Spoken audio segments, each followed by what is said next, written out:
সালামু আলাইকুম রহমতুল্লাহ। সুপ্রিয় শিক্ষার্থী বন্ধুরা, আজকে আমরা মূলদ অমূলদ সংখ্যার পার্ট 3 নিয়ে আলোচনা করব। তো পার্ট 3তে শুরুতেই আমরা আলোচনা করব ভগ্নাংশের বর্গমূল সম্পর্কে। ফার্স্টেই আমরা জেনে নিব ভগ্নাংশ কাকে বলে, ঠিক আছে? তো ভগ্নাংশ হচ্ছে যে সামথিং ডিভাইডেড বাই সামথিং আকারে প্রকাশিত সংখ্যাকে আমরা বলি ভগ্নাংশ সংখ্যা, অর্থাৎ লব ও হরের মাধ্যমে প্রকাশিত সংখ্যাকে আমরা বলি ভগ্নাংশ সংখ্যা। আরও সহজভাবে বললে বোঝা যাচ্ছে এরকম যে পূর্ণ বাই পূর্ণ, পূর্ণ সংখ্যা ডিভাইডেড বাই পূর্ণ সংখ্যা আকারে প্রকাশিত সংখ্যাকে আমরা বলবো ভগ্নাংশ সংখ্যা। তবে এখানে একটা কন্ডিশন হচ্ছে কি, এই যে নিচের যে পূর্ণ সংখ্যাটা থাকবে সেটা দ্বারা কিন্তু উপরেরটাকে ভাগ করা যাবে না, অর্থাৎ হর দ্বারা লবকে ভাগ করা যাবে না, তাহলে সেটার ভগ্নাংশ থাকবে না, সেটা পূর্ণ সংখ্যায় পরিণত হয়ে যাবে। যেমন একটু খেয়াল করো, এখানে আমি লিখলাম 3/2, এইটা একটা ভগ্নাংশ সংখ্যা। কেন? দেখো, উপরেও পূর্ণ সংখ্যা আছে, নিচেও পূর্ণ সংখ্যা আছে, এবং নিচের পূর্ণ সংখ্যাটা দ্বারা উপরেরটাকে কিন্তু ভাগ করা যায় না, ঠিক আছে? দেখছো, এটা একটা ভগ্নাংশ। যদি আমি তোমাকে বলতাম 8/4, এইটা কি ভগ্নাংশ সংখ্যা? অ্যান্সার হচ্ছে নো। তার কারণ হচ্ছে এই 4 দ্বারা এই 8কে ভাগ করা যায়, ঠিক আছে? দেখছো, এটা কি সংখ্যা হয়ে যাচ্ছে? অখণ্ডিত সংখ্যা, ঠিক আছে, যেটা কিনা পূর্ণ সংখ্যা। আর এটা হচ্ছে একটা খণ্ডিত সংখ্যা বা ভগ্নাংশ সংখ্যা। এবার আমরা ভগ্নাংশের প্রকারটা একটু দেখে নিই। ভগ্নাংশ হচ্ছে অ্যাকচুয়ালি দুই প্রকার। একটা হচ্ছে সাধারণ ভগ্নাংশ, সাধারণ ভগ্নাংশ, সাধারণ ভগ্নাংশ, ভগ্নাংশ। আর একটা হচ্ছে যে কি, দশমিক ভগ্নাংশ, দশমিক ভগ্নাংশ, ভগ্নাংশ, ঠিক আছে? তো সাধারণ ভগ্নাংশ মূলত আমরা ভগ্নাংশের যে ডেফিনেশন দিছি এটাই মূলত সাধারণ ভগ্নাংশ, যে হর ও লবের মাধ্যমে প্রকাশিত যেই ভগ্নাংশ অ্যাকচুয়ালি বা যে সংখ্যা সেটাকে হচ্ছে ভগ্নাংশ সংখ্যা বলে বা সাধারণ ভগ্নাংশ বলে। এখন এই সাধারণ ভগ্নাংশের আবার 3টা প্রকার আছে, তোমরা আশা করি এটা জানো, যে প্রকৃত, প্রকৃত, অপ্রকৃত, অপ্রকৃত, আরেকটা হচ্ছে মিশ্র, ঠিক আছে?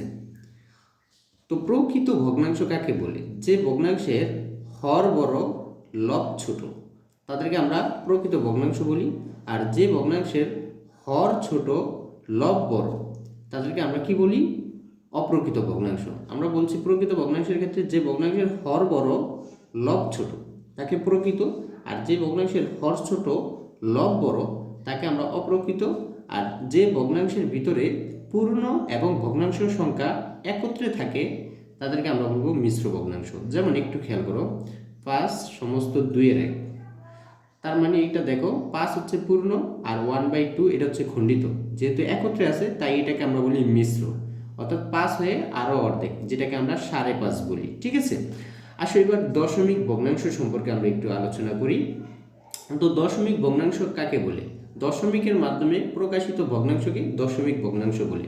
যেমন আমরা যদি বলি 0.5, 0.2, 0.8, ঠিক আছে, এগুলা সব বা 4, এগুলা সব হচ্ছে অ্যাকচুয়ালি কি দশমিক ভগ্নাংশ। এখন দশমিক মানে কি? দশমিক মানে 0.1 মানে হচ্ছে 10 ভাগের 1 ভাগ, 10 ভাগের 1 ভাগ, অর্থাৎ কোন একটা জিনিসকে 10 ভাগ করলে তার 1 ভাগটাই হচ্ছে 0.1। এখন 0.4 মানে কি? কোন একটা সংখ্যাকে 10 ভাগ করলে তার 4 ভাগ বোঝানো হচ্ছে, ঠিক আছে? এই ওকে, এখন আমরা দশমিক ভগ্নাংশের ফার্স্টে বর্গমূল নির্ণয় করব, তারপর আমরা সাধারণ ভগ্নাংশের বর্গমূল নির্ণয় করব। তো বন্ধুরা দেখো, প্রথমে আমরা এই 26.5225 ও 0.002926 এই সংখ্যাগুলোর বর্গমূল নির্ণয় করব। তো অবশ্যই দশমিকের যেই সংখ্যাগুলো থাকবে এদের বর্গমূল করার জন্য অবশ্যই ভাগ পদ্ধতি আমরা ইউজ করব। তো ফার্স্টেরটা দেখো, আমরা 26.5225 তুলে নিই। দেন পূর্ণ সংখ্যাকে আমরা ডান দিক থেকে বাম দিকে জোড়া গঠন করব, আর দশমিক সংখ্যাকে বাম দিক থেকে ডান দিকে জোড়া গঠন করব, ঠিক আছে? Okay fine. দেন আমরা কি করব? এখানে একটা দাগ দিয়ে নিব, দিয়ে দেখব কোন সংখ্যাকে বর্গ করলে এই 26-এর সমান বা 26-এর ইমিডিয়েট কাছাকাছি হয়। সেটা হচ্ছে অ্যাকচুয়ালি 5। 5-এর বর্গ করলে কত হয়? 25। জাস্ট 5টা আমরা এখানে বসাবো, তার বর্গ সংখ্যাটা এখানে বসাবো। আমরা অবশ্য জানি, এগুলা করে আসছি। তাহলে 26 থেকে 25 কমে গেলে কত থাকবে 1। ঠিক আছে, দেন আমরা কি করব, এইটার দ্বিগুণটা এই পাশে বসাবো, অর্থাৎ 5-এর দ্বিগুণ কত, 5-এর দ্বিগুণ হচ্ছে অ্যাকচুয়ালি 10, রাইট। অ্যান্ড দেন আমরা কি করব, এখানে একটা জোড়া নামাবো, নামালাম, কত হলো 152। তাহলে এখানে কতবার এটাকে ভাগ যাবে, ধরো আমি যদি এখানে 0 বসাই তাহলে 100 হয়, আর এখানে আছে 152, রাইট।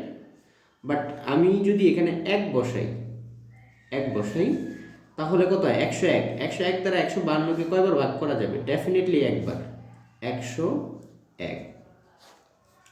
আচ্ছা, তারপরে এখানে থাকবে কত 51। ঠিক আছে, দেন আমরা কি করব, আমরা এটার দ্বিগুণ আনবো, অর্থাৎ 51-র দ্বিগুণ কত 102। ঠিক আছে, তারপর আমরা এখানে একটা ডিজিট বসাবো। ঠিক আছে, সেজন্য আমরা কি করব, দেখো এখানে 51 আছে, এই জোড়াটা নামাও, অর্থাৎ কত 25। তারপরে এখানে একটা ডিজিট আমরা বসাবো, ডিজিট বসানোর পরে যে সংখ্যাটা তৈরি হবে সেটা দ্বারা এটাকে ভাগ করলে যাতে এখানের ডিজিটটাই এখানে আসে।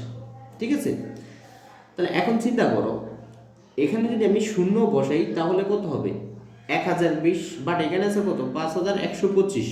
তাহলে 1000-এর কত গুণ 5000, 5 গুণ, তার মানে 5 বার গুণ করে দেখো, 1025 ইন্টু 5, হ্যাঁ, 5 5 25-এর 5, নর্মালি এটা বোঝাই যায়, 5 1000-এ কত 5000, আর 5 25-এ 125, 5125। ঠিক আছে, সো 5 বারই যাবে 5, এখানে দাও 5, 5125। তাহলে 5125 থেকে যদি এটা কমে যায় কত থাকবে 0।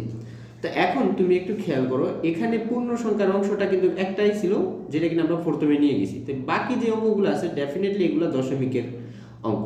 ঠিক আছে, দ্যাটস ওয়াই আমরা ওখানে দশমিক দিয়ে দিচ্ছি।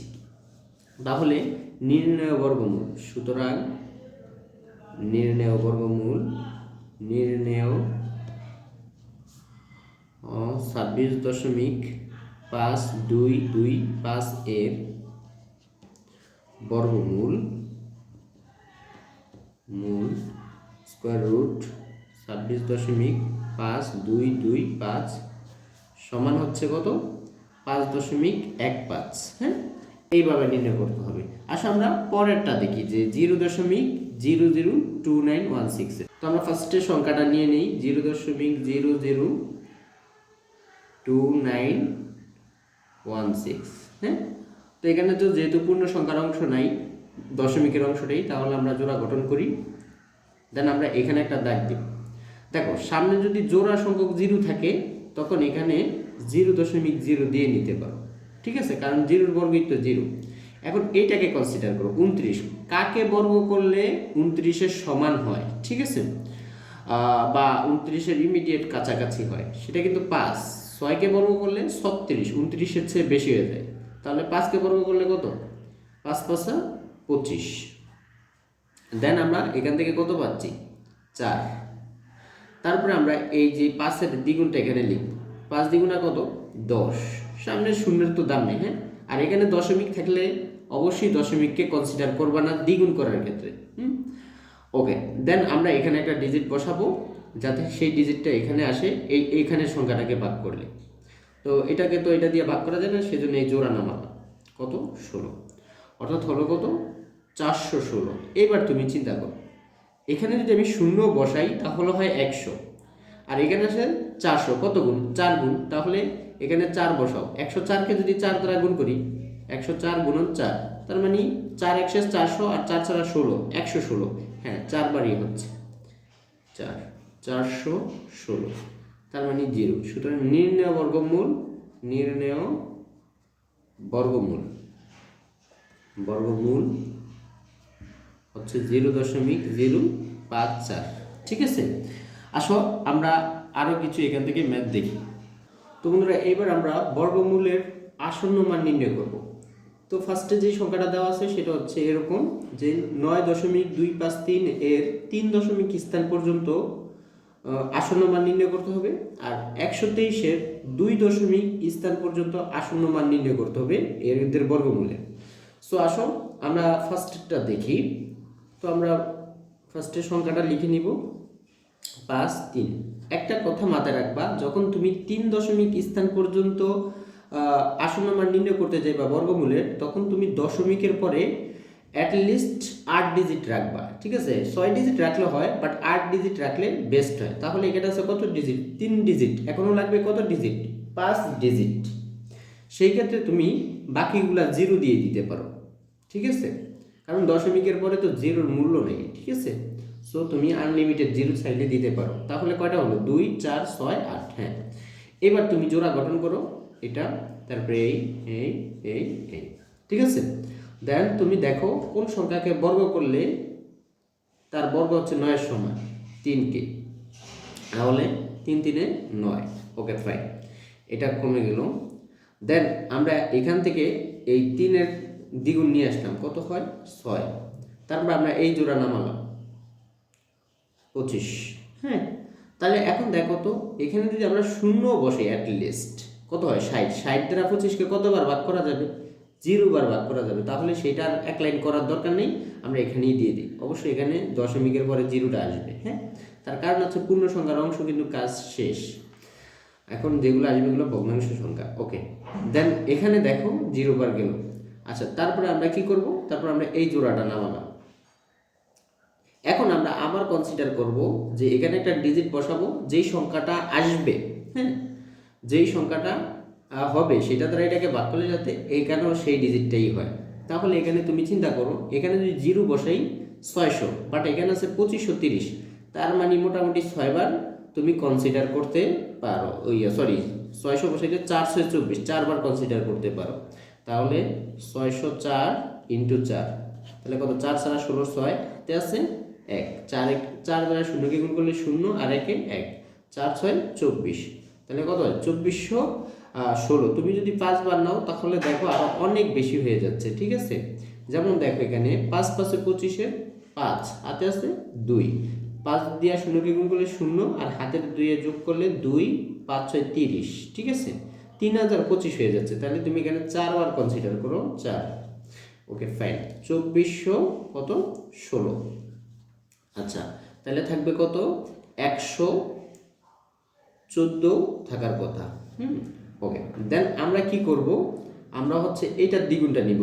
বলছি না এখানে দ্বিগুণ নেওয়ার ক্ষেত্রে আমরা দশমিক কনসিডার করব না। তাহলে এখানে আছে কত? 304। 304-এর দ্বিগুণ হচ্ছে 608, তাহলে নিলাম 608। ঠিক আছে, এখন আবার এখানে একটা ডিজিট বসাবো যেটা এখানেও আসবে। ঠিক আছে, তাহলে এখান থেকে আমরা কি করব? এখান থেকে আমরা এই জোড়াটা নামাবো। আচ্ছা, নামালাম। তাহলে এখানে তুমি চিন্তা করো, এখানে যদি আমরা জিরো কনসিডার করি এবার, তাহলে কত হয়?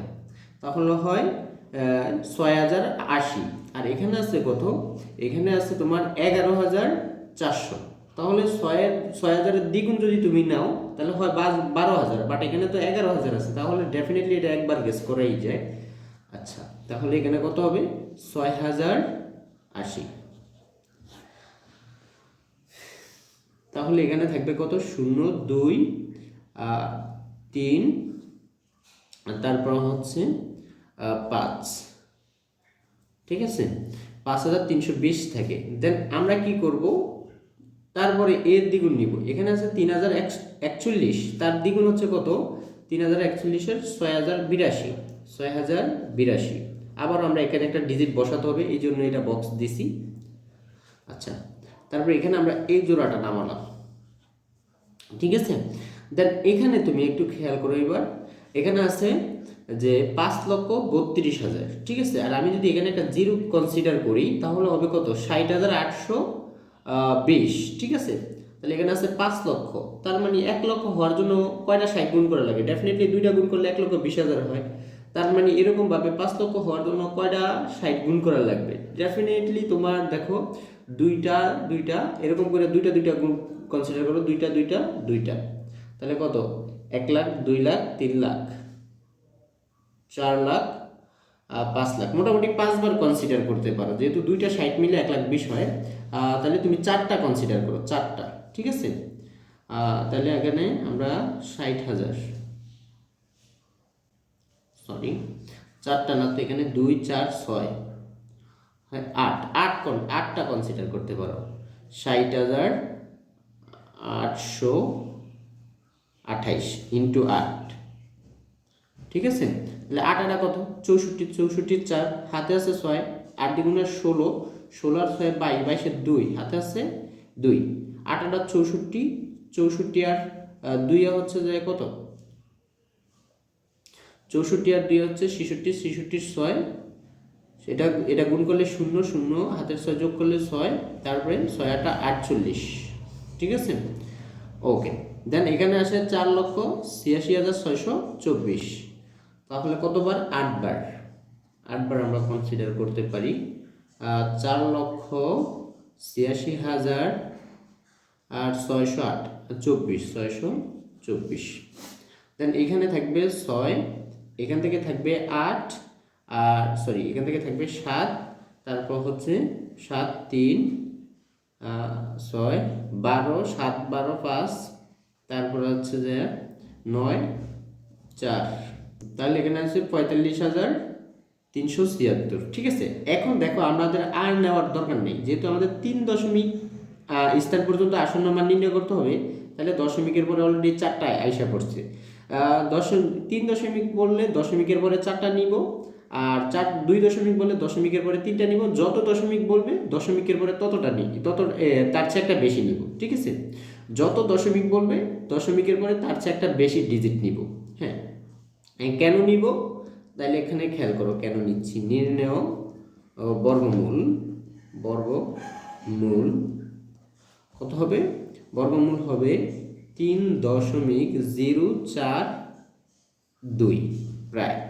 এখন এখানে প্রশ্ন হলো 2 কেন দিলাম আমরা, কারণ যত দশমিক পর্যন্ত আমি নিব সেই দশমিকের শেষের যে ডিজিটটা, ঠিক আছে, ডিজিটটার পরের যে অঙ্কটা সেটা যদি 5 বা 5-এর থেকে বড় হয় তাহলে ওই ডিজিটের সাথে 1 যুক্ত হয়।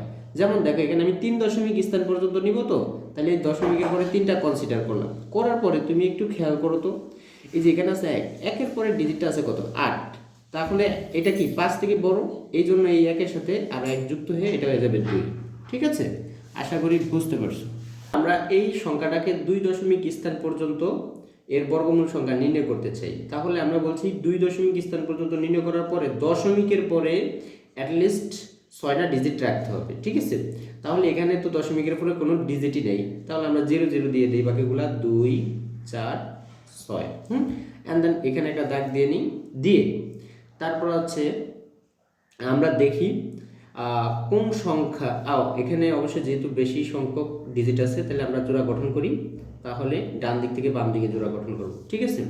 এবার একটু খেয়াল করো কার বর্গ করলে 1 বা 1-এর সমান হয়, অবশ্যই 1-এর বর্গ করলে, ঠিক আছে ফাইন।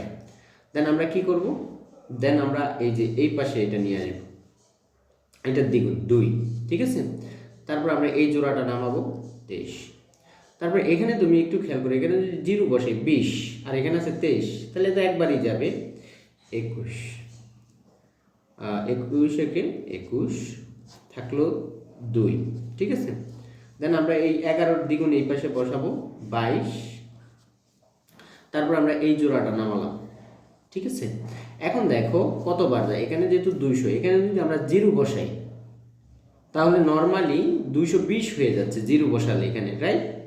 আর 220 দ্বারা 200-কে ভাগ করা যায় কতবার, 0 বার, এই জন্য আমরা এখানে একটা 0 দিয়ে নিই, 0 দিয়ে এখানেও একটা 0 দিয়ে নিই, ঠিক আছে। অবশ্যই এই ক্ষেত্রে তুমি একটু খেয়াল করো এখানে কিন্তু 11-র পরে দশমিক হবে, রাইট। কেন, দেখো এখানে পূর্ণ সংখ্যাটার ক্যালকুলেশন শেষ হয়েছে কোন পর্যন্ত, এই যে 23 না, 23 তো পূর্ণ সংখ্যা, এখানে দ্বিতীয় ধাপে কিন্তু শেষ হয়েছে, এই জন্য এটার পরের থেকে দশমিকের অঙ্কগুলো আসবে। আচ্ছা, তো তারপরে আমরা কি করলাম, এখানে একটা 0 দিলাম, দেন আমরা এই যে এই জোড়াটা নামাবো, ওকে ফাইন। নামানোর পরে এবার আমরা এখানে একটা ডিজিট বসাতে চাই, তাহলে ডিজিট যদি 0 বসাই তাহলে হবে 2200, বাট এখানে আছে কত 20,000, ঠিক আছে। তাহলে তুমি এখানে 10 বার না, 10 বার করলে বেশি হয়ে যাবে, 9 বার তুমি কনসিডার করতে পারো।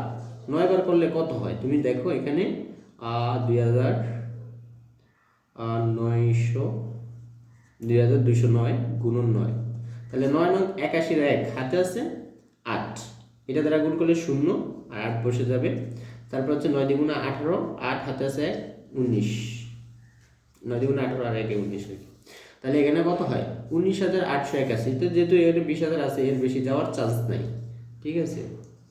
9, এখানেও 9, 19,881, 19,881।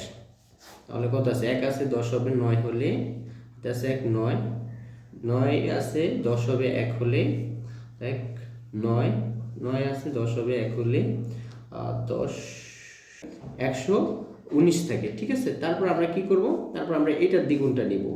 দেওয়ার ক্ষেত্রে এখানে আছে 1109, 1109 এর দ্বিগুণ হবে 2218, 2218। ঠিক আছে, আচ্ছা, তারপরে আমরা এখানে এই শেষের জিরোটা নামাবো। নামানোর পরে এখানে দেখো কি হচ্ছে, 11,900 কত হয়? 900। তাহলে এখানে আমরা একটা ডিজিট যদি জিরো কনসিডার করি এখান দ্বারা, তাহলে কত হয়?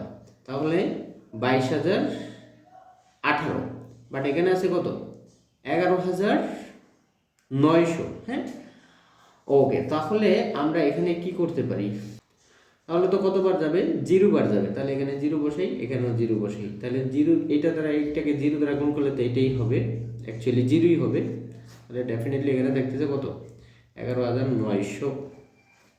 ঠিক আছে, ওকে। তাহলে এখন দেখো দশমিকের পরে 3 ঘর চলে আসছে। তাহলে নির্ণেয় বর্গমূল, সুতরাং নির্ণেয় বর্গমূল কত? 11.09। অবশ্যই 09 লিখবা, 09 প্রায়। ওকে বন্ধুরা, আমরা এখন জানবো পূর্ণবর্গ ভগ্নাংশ ও এর বর্গমূল সম্পর্কে। তো পূর্ণবর্গ ভগ্নাংশ কাদেরকে বলবো?